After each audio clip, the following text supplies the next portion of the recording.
News, अपना शहर अपनी आप। बिहार में विधानसभा चुनाव को लेकर अब सरगर्मी चढ़ने लगी है। ऐसे में पूर्णिया विधानसभा पीछे कैसे रह सकता है। पूर्णिया विधानसभा में कई प्रत्याशियों के चेहरा सामने आने लगे हैं। ऐसे ही एक प्रत्याशी के चेहरे हैं एसएम झा। शिक्षण पेशे से जुड़े एसएम झा भी अपने निर्दलीय उम्मीदवार की दावेदारी करने लगे हैं। झा ने कहा कि पूर्णिया की जनता उम्मीदवार को विकास के लिए, स्वच्छ बनाने के लिए और स्वस्थ बनाने के लिए चुनती है, किंतु यहाँ के उम्मीदवार जनता के विश्वास पर खरे नहीं उतर पाते हैं। पिछले 15 वर्षों में पूर्णिया की स्थिति नरकीय हो गया है और कूड़ादान हो गया है। आइए सुनते हैं एसएम झा ने मीडिया से मुखातिब होकर क्या कुछ कहा। पूर्णिया ने कई लोगों को अवसर दिया, कई पार्टियों को अवसर दिया, इस उम्मीद से अवसर दिया कि ये पार्टी सशक्त है, ये पार्टी अच्छी है और ये पार्टी पूर्णिया को नारकीय स्थिति से निकाल लेगी। लेकिन जब धरातल पर हम आते हैं तो देखते हैं कि बीते 15 वर्षों में पूर्णिया पूर्णतः नारकीय बन गई है। एक तरफ कूड़ेदानों का ढेर में पूर्णिया परिणत हो गया, दूसरे तरफ यहाँ के जो बच्चे हैं स्मैकर बनते जा रहे हैं, स्मैकर के बाद अपराधी बनते जा रहे हैं। और उसके पीछे का कारण है कि युवाओं को रोजगार नहीं मिल रहा है।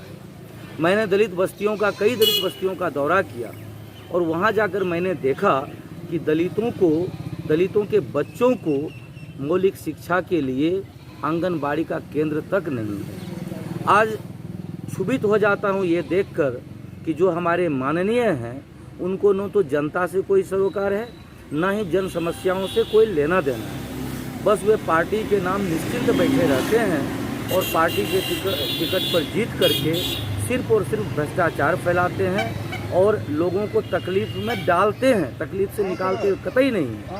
आज आप देखिए कि सड़कें बनती है 2 महीने 3 महीने में टूट जाती हैं। आप बिहार टॉकीज के पास जो सड़क बनी है, नई सड़क बनी है, आप जाकर के देखिए कि वो टूट चुकी है। आप चले जाइए क्या कहता गुलाब बाग मंडी का मुख्य सड़क को देख लीजिए, वो टूट चुकी है 6 महीने के अंदर। नेवालाल चौक से रजनी चौक को जोड़ने वाली सड़क 6 महीने के अंदर टूट चुकी है। यानी भ्रष्टाचार का नग्न नृत्य हो रहा है, विकास के नाम पर ठेंगा दिखाया जा रहा है।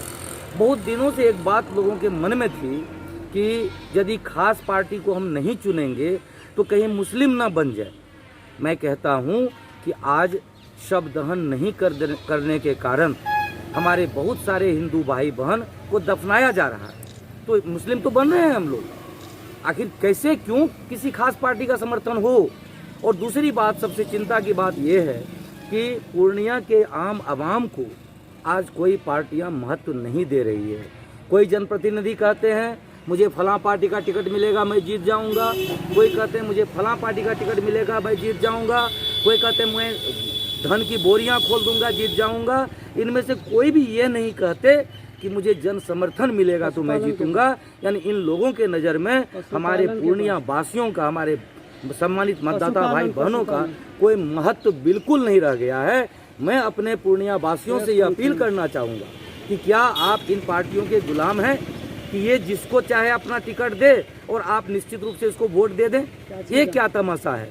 यदि ये पार्टियां सचमुच हम लोगों का प्रतिनिधित्व करती है तो किसी भी उम्मीदवार को चुनने से पहले इनकी ज़रूरत थी, इनकी जिम्मेवारी थी कि आम आवाम से पूछ लेती कि क्या यह उम्मीदवार आपको सूट करता है, क्या इस उम्मीदवार को टिकट दें।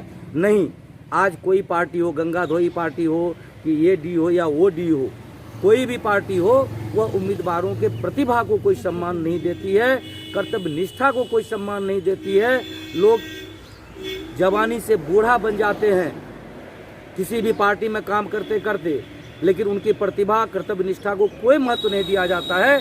महत्व दिया जाता है तो सूटकेस के वजन को, कि किसके सूटकेस में कितना वजन है, उस हिसाब से वह टिकट दे दिया जाता है। इन्हीं सब बातों से खिन्न होकर मैंने कहा नहीं, मैं दल के दलदल में फंसकर दल की दलाली नहीं कर सकता। मैं इन पूर्णिया वासियों की यदि चाहत हूँ तो मुझे ये निर्दलीय के रूप में चुने, क्योंकि मैं ना तो धन बल पर आ रहा हूँ, ना पार्टी के टिकट के बल पर आ रहा हूँ। मेरे विश्वास का एकमात्र कारण है पूर्णिया के ये जो सम्मानित मतदातागण हैं, बुद्धिजीवी लोग हैं, ये लोगों की विचारधारा। क्योंकि अब ये भी कुंठित मानसिकता से ग्रस्त हो चुके हैं। आज देखिए आप, युवाओं में एक तरह का निराशा छा चुका है। युवा निराश हैं। युवाओं के बाबत एक भी जनप्रतिनिधि ने आज तक बियाडा जा करके ये नहीं सोचना चाहा कि हमारे युवाओं को रोजगार कैसे मिलेगा। आज युवा रोजगार नहीं पाने के कारण, बेकारी में जीने के कारण डिप्रेशन में आ गए हैं और उस डिप्रेशन में वे स्मैकर बन गए हैं। स्मैकर बनने के कारण आज वे अपराधी बनते जा को ध्यान में रखते हुए मैंने दल की दलाली को छोड़ निर्दलीय चुनाव लड़ने का फैसला लिया है। आप तमाम जितने भी हमारे युवा भाई बहन हैं, सम्मानित मतदातागण हैं, वे इस बार कम से कम इन पार्टीगत सोच को त्यागें